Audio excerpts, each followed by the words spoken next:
Now that is what I am talking about. As far as live events goes, it seems like every time my wrestling fandom is on the brink, TNA comes in to save the day. Lockdown was one of the best live experiences among all the TNA events I've ever been to. And the thing about it is that this time, I went with a downer. I went with J-Body, who over the last few years has almost been completely turned off to professional wrestling by the WWE. He went to a WWE live event last year, and afterwards he's like, no way. I'm pretty much done with wrestling. That was atrocious. So he was hesitant to go, yet by the end of the show, he was jumping up and down, going nuts, chanting TNA, TNA. A wrestling fan since 1988. The WWE took him out, TNA brought him back. One of the most fan-friendly wrestling experiences out there. Miss Carter was walking around again, and I am so glad that there's finally a female boss of a major wrestling promotion. And TNA is on a roll. Now, like WrestleMania with Money in the Bank, Lockdown got off to a fast start with the X Division title match. When the lights turned down, you could see Suicide running into the ring before the lights came back on. And as far as the match goes, I thought that it was more well thought out and had more creative spots than Money in the Bank. No Hornswoggle jumping outside the ring as some kind of punchline. Instead, you had Suicide flying off the top of the cage in one of the greatest cage exits I've ever seen on pay-per-view, and something that would help the rest of the show. J-Body and others were going berserk. It was awesome. The awesome thing about it was not just that he flew off the top of the cage, it was that he flew off the top of the cage to win the match. How do you stop someone from winning a cage match when he's flying off the top? So Lockdown's gotten off to a fast start with an awesome match ending. The pay-per-view's gotten momentum. So what does TNA do now? Do they march out a singer to sing for 5 songs and arguably the biggest waste of time in WrestleMania history?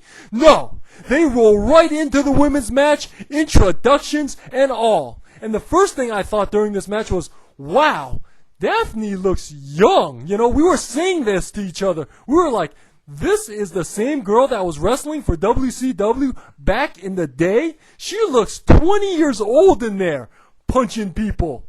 And the second thing I thought about was that, you know, whether we like it or not, whether we understand it or not, people love ODB. I've been to live TNA events all over. People love this character. So she was the draw of this match. She was the point of this match. And it was appropriate that she won to move along her little subplot with that boyfriend. And though this match was decent, if not unspectacular, it is one that I would watch 10 times over before watching the WrestleMania Diva match again. The Matt Morgan match was my bathroom break. And the thing is, it was a lot of other people's bathroom breaks too. When I went out, there were like so many people in the bathroom. The food lines were like super long. You know, I didn't see this match, and neither did a lot of other people in the arena. Now, even though there was already a women's match, the thing I was thinking during the knockout title match was that, wow, these women are taking some bumps. This is not some pillow fight on Raw. This is wrestling. And these wrestlers look like they are taking damage. And after a solid match, finally, my pick for the face of the division, Angelina Love, is now the TNA Knockout Champion. She's got the gimmick.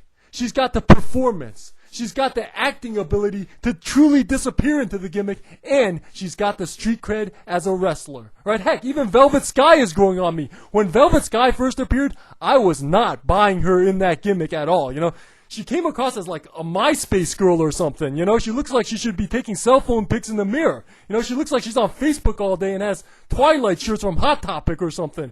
You know, which is why I wanted Love to just Marty Jannetty her through a window and go at it solo, Shawn Michaels style. You know, but now instead of, you know, Michaels, Jannetty, it looks like, I'm guessing they're going to go more towards a Michaels Diesel thing, where one of them's going to try to grab more of the attention now that Angelina Love is champion. You know, isn't it sad how I'm guessing which storyline TNA is going to recycle for the future? You know, who do I think they are?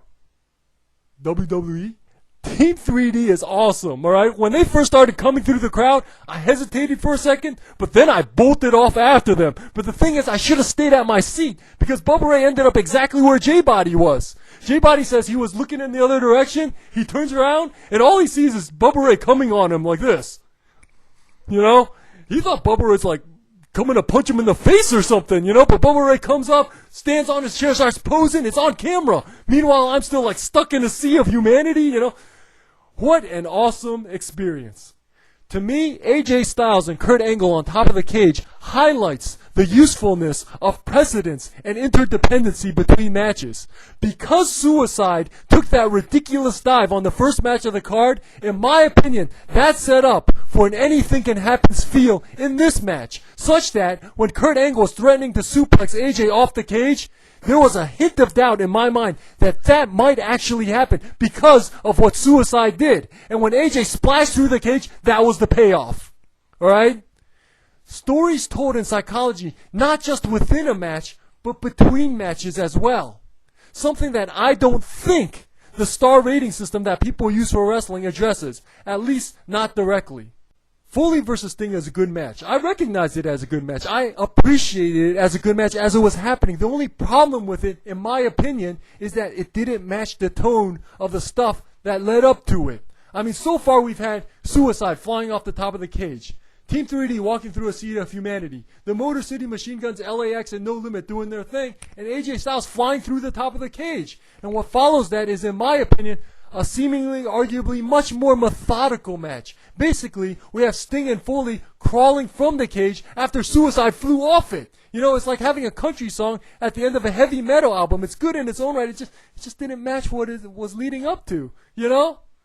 By the way, I saw the referee blade Sting. You know, like Sting was laying down on the mat and the referee's like talking to him like this, and then he goes, psst. And then the referee gets up and he's like still holding it in his hands. But yeah, this was a good match. A match that destroys Triple H versus Orton, in my opinion. It just didn't match the tone of what was leading up to it, which is why, in my opinion, some of the crowd was a little more quiet for this match.